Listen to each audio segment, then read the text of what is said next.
Thank you all so much for being here. And I'd love to start with just a collective breath and an intention for peace.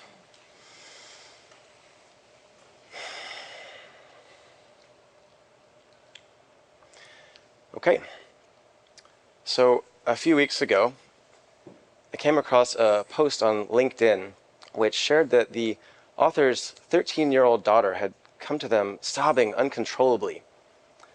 And it wasn't about schoolwork or some crush or problems with friends.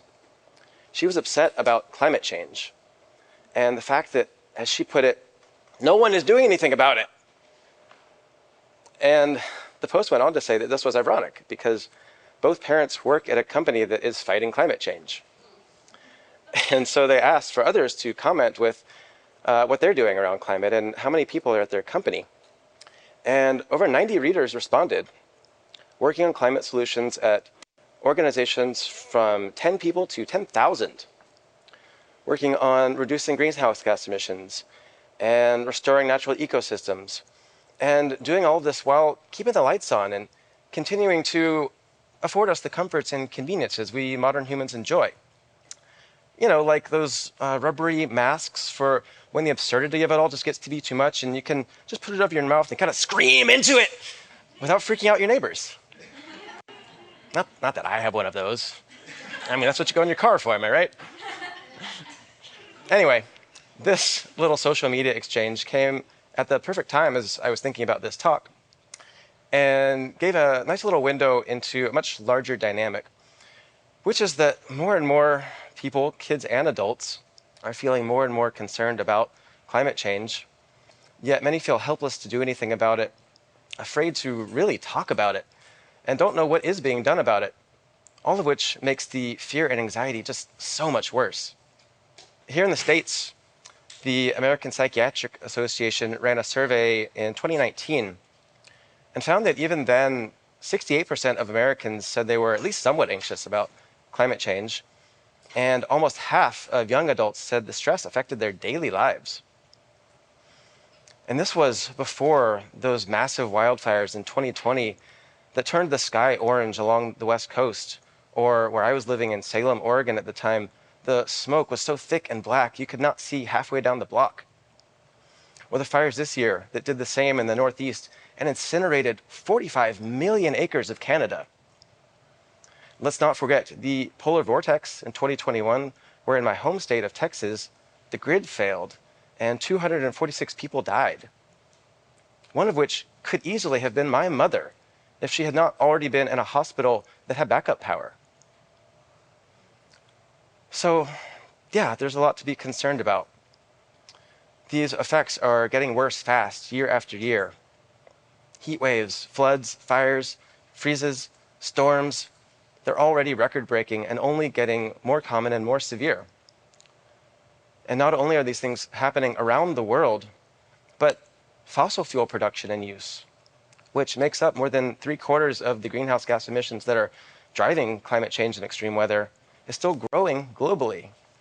We passed 101 million barrels of oil per day this year. That's 70,000 barrels per minute. And the other thing that's still chugging along is a massively successful PR and political campaign to gaslight society into equating oil and gas with patriotism, security, jobs, and, having things, and to pass all of the burden for reducing our carbon footprint to individuals, and to discredit any attempts to regulate this industry or actually deal with climate change as a misguided waste of resources or an attack on freedom by left-wing eco-terrorists or globalist conspirators. It's like we're living in some painfully bad B-movie. And who pays for its distribution, by the way? We do, the citizens of the world. According to the International Monetary Fund, when you factor in both direct incentives and the cost of the harm these companies are doing and not having to pay for, annual global fossil fuel subsidies rose to $7 trillion in 2022. That's more than 7% of the entire economic activity of the world. In the US alone, it's $760 billion, which breaks down to about $2,290 per person. Or for a family of four, that's almost $10,000 a year. And this at a time when wealth inequality, especially here in the United States, has skyrocketed, making it hard for many households and individuals to just pay for housing and food. So, yeah, there's a lot to be concerned about. The reality is that this economic system based on fossil fuels is not financially or socially or environmentally sustainable. And so, by definition, it cannot be sustained. And so it will change one way or another. The question is it going to change because we waited for the effects to get so bad that we can no longer adapt and things just fall apart? Or is it going to be because we took creative, collectively beneficial action to change how we do things so we can have a good life and also give that possibility to today's children and their children and their children? Well, how about some good news, yeah?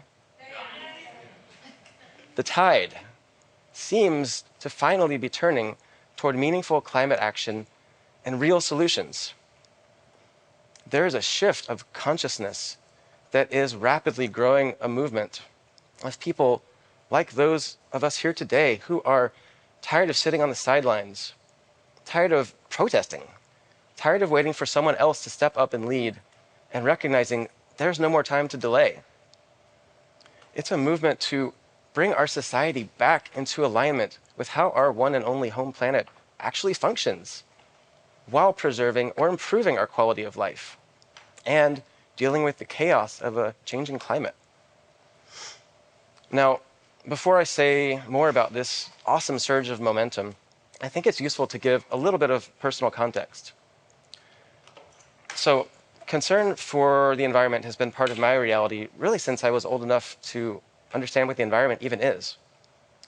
I remember when I was 6 or so, I wrote a letter to the editor of my local newspaper calling for the protection of wildlife, saying something like, "Before all the animals go extinct," which is happening. And in my high school and college years, I joined a variety of eco-focused clubs, participated in some direct actions, and spent a summer volunteering in a village in Ecuador, working on public health, food security, and recycling. And over the years, I've signed dozens of petitions, I've made donations, I've tried to buy organic and local and grow some of my own food, and minimize my waste, and gone to some marches and demonstrations. And I don't share any of this to pat myself on the back. Many people have done far more. I share it because I think a lot of folks have their own version of this story, carrying this dismay and this deep longing for the healthy world that is our birthright, and doing what we can while trying to just live our lives, but having this relentless feeling that whatever we personally do, it's never enough and doesn't really make that much of a difference because the fossil fuel parade just keeps marching on towards oblivion. And it does matter what we do. So I wanted to make a bigger impact. And the way that occurred to me to do that was to go into marketing and communications. Because like TED, I realized there needed to be more people supporting the spread of ideas that are actually beneficial and worth sharing. And so I got to start working with some great people doing really meaningful stuff, like promoting sustainable business development in sub-Saharan Africa, helping Midwest family farmers get back in the green financially while reducing their chemical inputs and improving soil health, creating frameworks to bring together capital holders and sustainable project developers. And as I went deeper, I discovered this wonderful and expansive community of eco-change makers, which has come together in just the last few years and is accelerating incredibly fast. It's focused on reimagining any and every tool, system, and process that enables us to lead our lives and function as a society. It's about replacing outdated, polluting, and wasteful technologies and systems with ones that are more efficient, better performing, and also play nice with nature. It's a movement of climate tech, of biodiversity and nature-based climate solutions, and social and financial equity. And tapping into this world, what I've found has truly inspired and motivated me, and despite the madness around us, has given me, for the first time perhaps, real hope. Online communities with thousands of people from around the globe and all levels of skill and experience geeking out on climate and sustainability issues to tackle these problems and create solutions. A growing legion of investors deploying unprecedented levels of funding to bring these solutions to the world. An expanding universe of startup incubators, educational programs, storytellers, and content creators helping inform, support, and grow the movement. I've also encountered incredible technologies poised to transform every area of our lives. New batteries that are made with abundantly available materials and new production methods that can allow some batteries to charge far faster and store twice the energy, so we don't need as many. New processes for getting important metals and minerals back from old electronics or waste products quickly, cheaply, and without toxic chemicals. AI systems that can do the dirty and complicated work of collecting and sorting recyclable materials and making sure they actually get recycled. Mushrooms and algae that can eat plastic. And that's just to name a few. I've also come across trailblazing entrepreneurs that are working hard to make it easier for people to participate in this green transition, creating apps and services to help people make more sustainable choices with confidence and see their impact. Platforms to connect people with green jobs and gigs and training programs to advance their careers.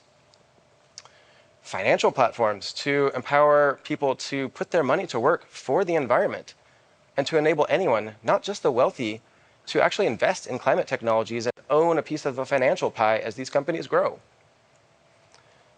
There are also local, regional, and international climate gatherings like this happening all the time now, bringing people together across geographies and industries and catalyzing innovation. And all of this activity is coinciding with major government and market shifts. The US Inflation Reduction Act is a game changer, putting around $370 billion to work for the adoption of clean energy technologies over 10 years. I mean, it's still less than half of the yearly subsidies for fossil fuels, but it's a massive step forward.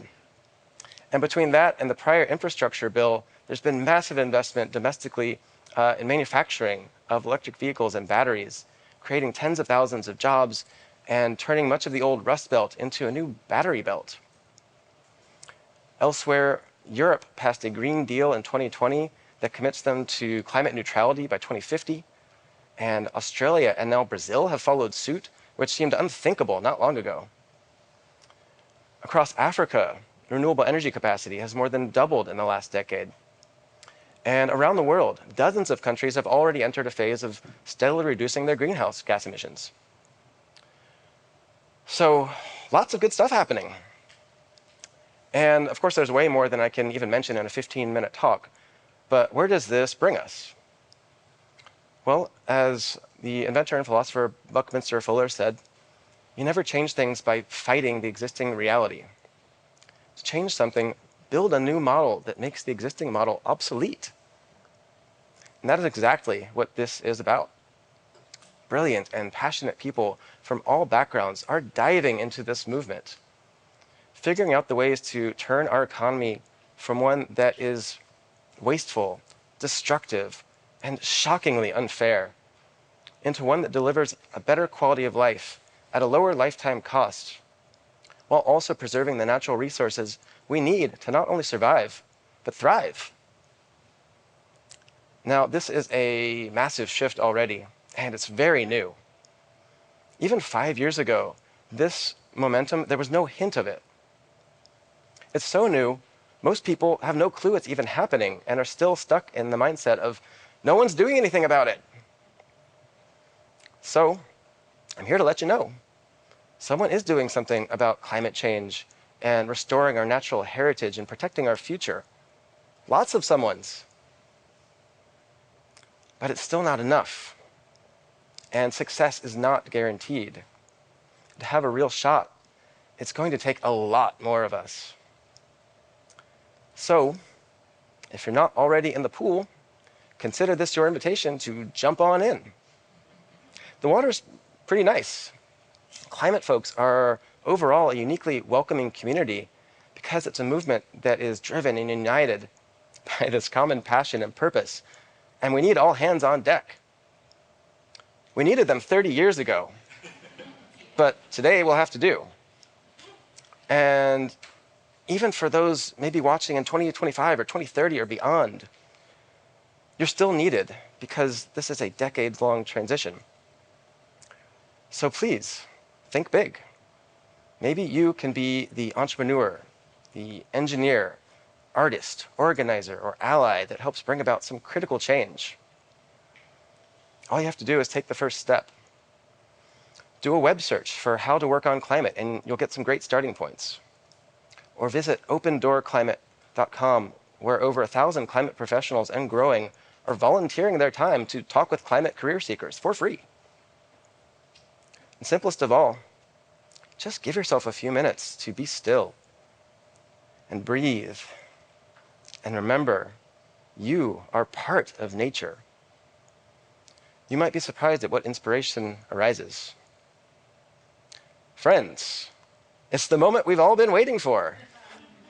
Our world has been developed for more than a century with dirty money, and it's time to clean up. Let's go.